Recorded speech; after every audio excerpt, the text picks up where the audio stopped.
The Council of Aunties. Of the three buildings on the homestead, the one that had been the most reworked and heavily maintained was the cabin. And it wasn't that it was more dilapidated than the coop or the barn, even though it was, but it was because since it was the official residence of the Superior Mother Hen and the Royal Galliarch Court, protocol dictated that it get the most attention. There was no glass in the windows, and the shutters, in spite of many attempts to repair them, were crooked and some barely hanging on. The front door did not open because it had been nailed shut to keep it from falling off its hinges. The main entrance was somewhat a chicken-sized hole cut in the bottom of the door, with a smaller door that had been cobbled together out of various scraps of wood. It was not a perfect fit for the entrance, and it did have a tendency to stick. Inside the cabin was one big room. Along its walls were cabinets and shelves. There were also a few chairs and some wooden boxes, a couple of tables, and a wooden bed, all of which had been modified to be nests and roosts for the galliarchs. In the middle of that room was a fireplace with a 12-inch thick stone hearth, and above the fireplace was a wooden plaque on which it was carved in scratching the acronym SMH, which meant Superior Mother Hen. This was to designate the spot as the official throne and nest of the Superior Mother Hen. The SMH nest filled the entire fireplace, making it larger than any normal-sized chicken would ever need. It was lined with the softest grass, moss, feathers, and other such materials, making it as luxurious as it was big. In the cabin, as in the barn and the coop, status of the galliarchs was determined by where they nested and roosted. The closer they were in proximity to the fireplace, the higher their status. For instance, Aunty Hysidia, the highest-ranking galliarch and first cousin to the Superior Mother Hen, overseer of the galliarch court, and the corn matriarch, resided in a large kindling box that was behind the fireplace. The lid had been nailed shut to ensure privacy, not that any chicken could or would even dare to lift the lid, but Aunty Hysidia didn't want to give anyone the option.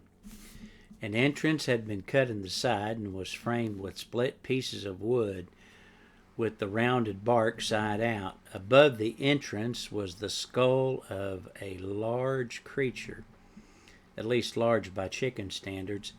No one was sure what it was. It was larger than a rat and even bigger than a possum or even a raccoon. It was rumored to be the skull of a beast that was killed by Aunty Hysidia as it was roaming around the homestead trying to find a way inside. The door was a makeshift curtain made from a scrap of an old quilt. Inside the box, the walls were decorated with various items found around the homestead that Aunty Hysidia considered to be of interest. They were rusty cutlery, nails, screws, broken tools, and other bits of metal. Aunty Hysidia, after studying these artifacts, concluded they were weapons and instruments of torture that the evil giant human Faramir had used against his chicken slaves. Aunty Hysidia strived to learn the secrets of these things. In the event that Faramir would return in her lifetime, she would use his own weapons against him. Bernie, unlike his mother, did not share her interest in weaponry or in torture, even though he was a bully. In his corner of the kindling box were things that belied Bernie's bullish persona. The wall was decorated with pictures of flowers and butterflies and other such things. Around his nest were bits of pottery, colored stones, and other items of a non-metallic nature. Aunty Hysidia saw such things as frivolous and a waste of time. She hoped to some day that her son would outgrow these childish things. Aunty Hysidia stepped out from the entrance of her home and looked around. Bernie had left earlier this morning on his mission to confront Chick. The overseer walked around to the hearth and leapt up onto it with a darkling grace. Other aunties would get up there by doing a less dignified fluttering hop. However, Aunty Hysidia did not do fluttering hops. Said, "Good morning, Mother Superior Hen." In the back of the fireplace, a bundle of gray feathers fluffed out and shook vigorously and groaned. "Oh, go away, Hysidia. It is simply too early to have to deal with you." "It's already mid-morning, Superior Mother," replied Aunty Hysidia, "and we have a lot to do. The Council of Aunties will be meeting today." Grumbling, the bundle of feathers shifted and slowly picked their way over to the edge of the fireplace/nest and sat down. She was a large-breasted, gray-barred hen with a bumpy, oblong-shaped comb that sat on her head like a military garrison cap. She was Hypatia Rosecomb, the current and longest reigning Superior Mother Hen. Though she was considered to be an elderly hen, no one was quite sure how old she actually was because Hypatia took great measures to hide it. It was rumored that she dyed her comb and wattles a bright red to appear younger, but not too young. She didn't want to look like a foolish old biddy trying to recapture her long-lost youth. The Superior Mother Hen knew that appearing to be a certain age had its advantages, such as the younger hens considered her to be matronly and wise. She knew that if she looked too old, those same hens would regard her as foolish and senile. Hypatia knew it was a fine line between the two, and she walked it very well. "Oh, Vaunt shouldn't have let me sleep so late," clucked Hypatia. She was a hen who enjoyed the privileges of her office, such as oversleeping and blaming it on someone else. Aunty Hysidia stiffly replied, "Vance had informed me that he did attempt to wake you earlier, but you pecked at him and demanded he go away." Hypatia regarded Aunty Hysidia with her sharp, amber-colored eyes. Aunty Hysidia stared back as placidly as possible for such a predatory-looking hen. Finally, Hypatia grumbled, "I've never been such a morning person." Hysidia started to say something, but Hypatia cut her off with a terse wave of her wing. "Oh, for corn's sake, Hysidia," she balked. "Could you at least wait until I've had my first cup of corn juice before you start with all this protocol pomp and ceremony nonsense?" Aunty Hysidia nodded stiffly and took a step back. Hypatia had come to the place in her long reign where protocol, pomp, and ceremony, as well as other people's titles and positions, meant very little to her. To her, Aunty Hysidia was not the distinguished advisor and overseer of the Gallioarch court, not to mention the corn matriarch. She was just an early mid-morning nuisance. Hypatia looked around and clucked, "Now where is that Vance? I need my corn juice." As if on cue, Vance fluttered hop up onto the hearth, which was an impressive feat since he was carrying a breakfast tray. "Here I am, Superior Mother Hen," he clucked cheerfully. Vance then set the tray down before her. Hypatia took a sip of corn juice as she surveyed the tray. "Vance, what is this?" she asked. Vance pertly replied, "Breakfast, Superior Mother." Hypatia grunted. "I know it's breakfast, but what is this?" "Fresh grubs, Superior Mother," said Vance. Annoyed, Hypatia balked. "I didn't ask for this." Smiling anxiously, Vance gave Aunty Hysidia a worried glance and said, "It was suggested that perhaps you should have this instead of your usual fare of sweet grass, wild seed, and blackberries." "Indeed," said Hypatia as she reluctantly poked at a grub with her beak. And when it gave an unexpected flick, she jerked back. She then turned to Vance. "Please just take it away." "Would the Superior Mother Hen like me to bring her something else?" asked Vance as he cast a worried look at Aunty Hysidia, who was quietly clicking her beak in annoyance.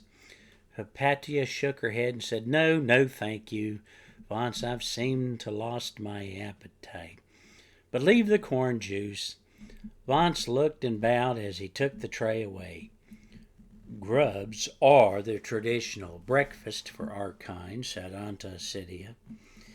"Well, that may be," said Aunty Hysidia as she took a sip of corn juice, "but I've never developed a taste for food that wiggles. Tell Vance I'll have my sweet grass, wild seed, and blackberries for lunch, and Hysidia, do not tell him to bring me something else like slithering snails or kicking beetles. I'm not speaking to you as your cousin, but as your Superior Mother Hen." The tone in Hypatia's voice was such that even Hysidia knew better than to press the issue. "Very well," said Aunty Hysidia coolly. "If you insist eating the same kind of food as coop chickens and wilderlings, then who am I to argue?" "Good," said Hypatia. "I'm glad that's settled." The Superior Mother Hen knew, though it was far from settled. She knew that her cousin was a strong-willed chicken who did not let go of such things easily. "Nonetheless," said Aunty Hysidia, "you are the Superior Mother Hen, and to sustain your noble life you should eat life. That is why not just you, but all Gallioarchs should consume the lesser creatures." "Heaven forbid I eat old dead berries," replied Hypatia sarcastically, "but please tell Vance to make sure the berries are freshly killed." "How droll you are, dear cousin," said Aunty Hysidia dryly. "I just hope you aren't becoming a cornetarian." "And what if I were?" asked Hypatia. Aghast, Aunty Hysidia replied, "Surely you can't be serious." "Why not?" said Aunty Hysidia. "It's not a bad philosophy, and besides, some of the aunties on the council are cornetarians." "Oh, yes, I know," said Aunty Hysidia. "But they are." Aunty Hysidia paused. She knew in matters of Gallioarch politics she needed to choose her words carefully. Even though she and Hypatia were cousins, she knew that afforded her only so much leeway. If Hypatia had indeed adopted a cornetarian philosophy, to condemn it openly would be seen as a challenge to the Superior Mother Hen's authority, and not even Aunty Hysidia would dare do that. "They are what, dear cousin?" asked Hypatia. "Misguided," said Aunty Hysidia as diplomatically as she could. "How so?" asked Hypatia. "Well, you know those old stories as well as I do," said Aunty Hysidia. "To which old stories are you referring?" she asked. "We have so many." Annoyed, Aunty Hysidia crisply replied, "Superior Mother knows full well which story I am referring." "Indulge me," said Aunty Hysidia. Standing erect and proud as if she was reciting an epic poem, Aunty Hysidia began. Once upon a time our ancestors were mighty warriors and powerful hunters. We were giants in the land, and all the lesser creatures were our food. It was paradise. Cutting her off, Hypatia said, but not paradise for the lesser creatures. Does the Mother Superior want to hear the story or to make jest? Asked Hysidia coolly. Oh, my apologies, said Hypatia insincerely. Please continue. Our heritage is no laughing matter, said Aunty Hysidia. Oh, yes, I understand, said Hypatia. It was rude of me to interrupt. Please, Hysidia, continue. In spite of not being convinced that Hypatia was truly sorry, Aunty Hysidia continued. As I was saying, we were giants and we ruled the land. None dared to oppose us. But over time something happened. With each hatching season our ancestors became less. The children did not grow to be as big and strong as their parents. Over time we became small and weak, much the same way that with each harvest of the cobs of corn were smaller than the previous season. Aunty Hysidia paused for what she hoped was dramatic effect. Hypatia knew this was her cue to ask a question to which she already knew the answer. And why was that, Hysidia? It was because our ancestors stopped eating the lesser creatures, said Aunty Hysidia, and as a result the lesser creatures grew stronger and multiplied, whereas we became fewer and smaller and weaker. It is my firm belief that from these lesser creatures the evil giant humans came and enslaved us. Whereas once they were meat for us, we became meat for them. The worst of these monsters was the human known as Faramir. Faramir bought us from another giant human and brought us into the deep brush to be his slaves and food. Many of our people were tortured, killed, and eaten by him. That was until we rose up in the great Gallian liberation led by the glorious Mother Hen Maud. Under her leadership, we drove Faramir away, taking what was his for ourselves, and thus the homestead became ours. Hypatia scratched the side of her beak with her foot and said, So you're proposing that to regain our rightful place in the world we must consume the lesser creatures as you so euphemistically call them? Well, not all chickens, but the Galliarch, said Aunty Hysidia. She then tilted her head and as an afterthought added, and maybe certain Galaterians who have proved themselves worthy, but not the coops. They aren't much better than wilderlings. So you want us to eat meat? Asked Hypatia. With a dark smile, Aunty Hysidia replied, If only it were that simple. Being a predator is something that you are or are not. It can't be forced. Nonetheless, I believe that any philosophy such as cornetarianism that restricts us from consuming lesser creatures only serve to weaken us. But you yourself eat corn, said Hypatia. Doesn't that strike you as somewhat hypocritical? Not at all, said Aunty Hysidia stiffly. I eat corn only because there is not always enough meat available in the homestead. So I supplement my diet with the only plant that is worthy to be consumed by a Galliarch, which is corn. Unfortunately, our corn supply is not infinite. Yes, said Hypatia, I read your report and that you believe this corn dwindling is some kind of omen. Indeed I do, said Aunty Hysidia emphatically. It is a sign from the divine Mother Hen herself. We should not be so dependent upon corn, but that we should look to other resources for food, such as the lesser creatures, said Hypatia matter-of-factly. It would be a wise place to start, Superior Mother, said Aunty Hysidia. Hypatia nodded and said, Well, since you know the old story so well, then surely you are well aware of the story of how the Divine Mother gave us corn as a gift. I am, said Aunty Hysidia. Then surely you're not advocating that we destroy or abandon what is our most sacred gift from the Divine Mother Hen. Of course not, replied Aunty Hysidia quickly. As I said, of all the plants, corn is the only one worthy to be consumed by galliarchs. Since it is a sacred plant, it is our most hallowed tradition, and we have a responsibility to preserve it. Well, Hysidia, there may be hope for you yet, said Hypatia. So, what measures have you taken to preserve our sacred corn? One of the biggest problems is illegal harvesting, said Aunty Hysidia. Before I can enact stricter measures to prevent it, I feel I must clean my own house. Meaning? Asked Hypatia.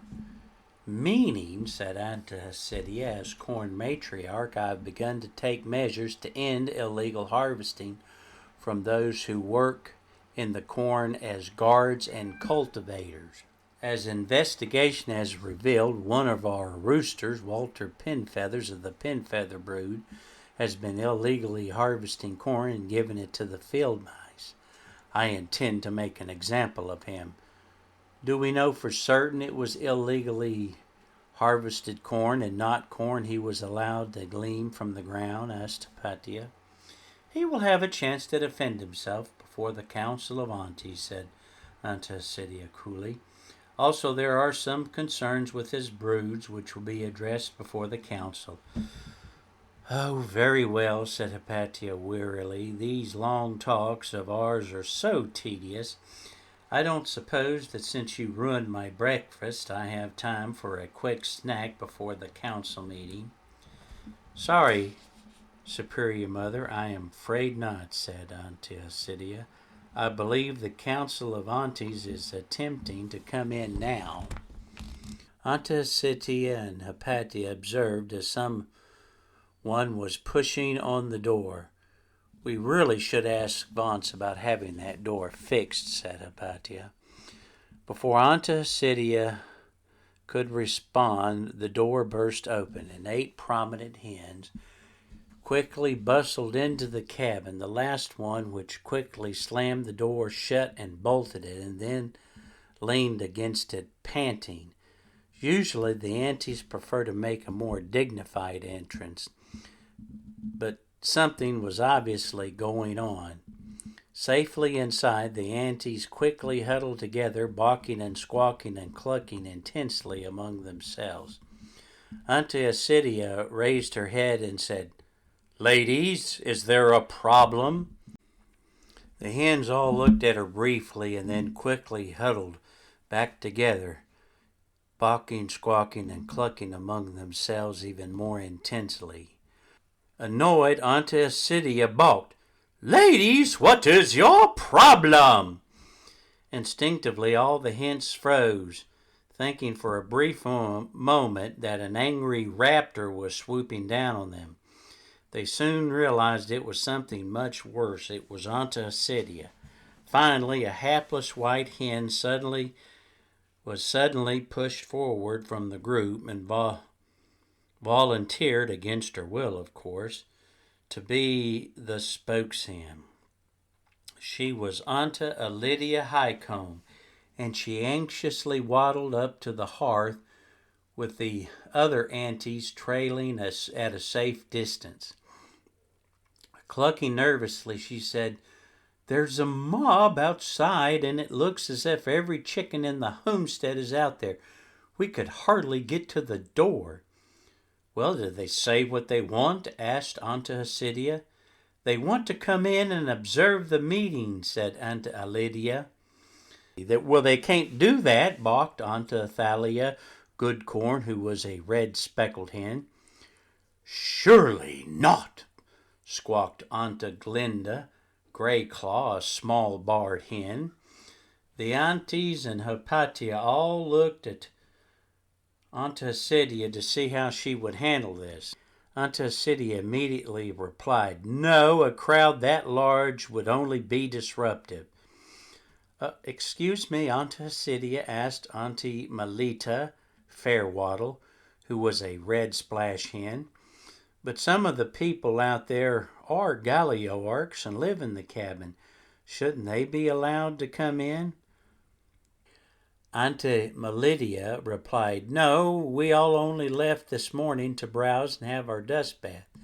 "Then no," said Aunty Hysidia, "if they were still inside, I would say let them attend. If the crowd is as large as you say it is, then there is no way we can let them in without the others pushing their way through." "Indeed it is," said Aunty Hysidia. "From the sound of things outside, it's getting bigger." "Then I recommend we shut the cabin down," said Aunty Hysidia. "No one in or out until our business is concluded." "Y'all needs be letting some in," said a rustic voice. Everyone turned to see who said that, and there, sitting on a box in the middle of the room, was an elderly bantam hen. Her ragged and torn snowy white feathers were splotched with sooty gray streaks. Her wattles were wrinkled and saggy, as was her comb, which at one time may have been straight, but now partially flopped down on her head like a tattered, fleshy, pale pink bonnet. She was so old that even her beak looked wrinkled. The only thing about the old hen that didn't seem to be old and wrinkled or worn was her sharp gimlet eyes, to which she aimed right at Aunty Hysidia. Though Aunty Hysidia wouldn't admit it, this old hen came the closest to anyone to intimidating her. She was Bewley Cornot, also known as Maw Bewley. She was the oldest living hen in the homestead and was rumored to be a witch, though Aunty Hysidia didn't really believe that. Still, there was something about that old hen that made her uneasy. Maw Bewley was a mystery. She had been an auntie for as long as anybody could remember. She had no brood or family to speak of, and some thought it was because she outlived them all. She only sporadically attended the council meetings, and those she did she seemed to sleep through. No one was even sure what social class she really belonged to. The Gallioarks assumed she was a Gallioark, even though she didn't roost in the cabin. The Galitarians thought she was possibly a Galitarian, even though she didn't roost in the barn. The coop chickens didn't know what to think one way or the other, and decided Maw Bewley was in a class all by herself. "Aunty Cornot, I didn't see you there," said Aunty Hysidia with a smile that was anything but friendly. "What was it you were saying?" "You'n's heard me, Hysidia," the old hen replied tersely. Maw Bewley refused to use anyone's title when addressing them. She even referred to the Superior Mother Hen in the familiar. Glaring at the old hen, Aunty Hysidia reluctantly agreed. "Aunty Cornot, I believe, has a point. We have to at least get the pin feathers in here, as well as any pertinent witnesses regarding their guilt, since they are at the top of our agenda today." "Or innocence," clucked Maw Bewley. Aunty Hysidia cocked an eye at the old hen and replied, "Every chicken who has been summoned before the council of aunties is always given a fair hearing." "Well, that's all well and good," balked Aunty Luma Needlebeak, a frumpy-looking gray hen, "but how on earth do you propose we get anyone in here with that mob out there?" "Perhaps Aunty Cornot could advise us on that," said Aunty Hysidia with a sneer. "She seems to be full of answers."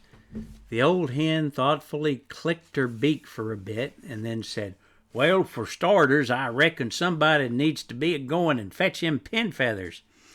"Excellent suggestion," said Aunty Hysidia snidely. "Are you volunteering?" "It's possible," said Maw Bewley, "less'n one of y'all Mo able-body hens aims to go."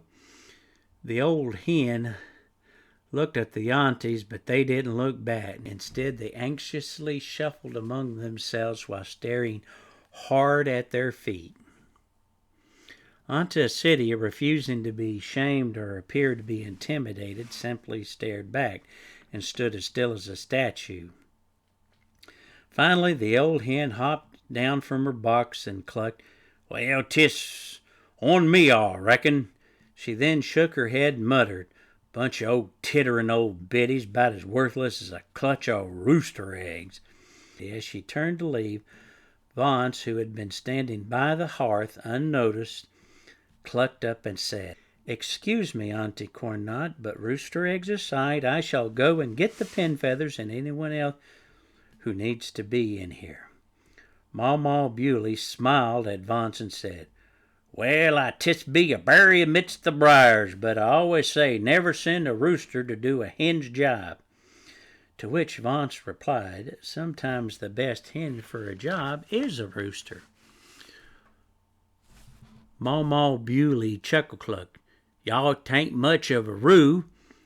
Vance stood as tall as his short feathery legs would allow, and then sticking out as much chest as he could muster with his woolly pear-shaped body, he said, "With all due respect, Auntie Cornnot, you should never judge an egg by its shell.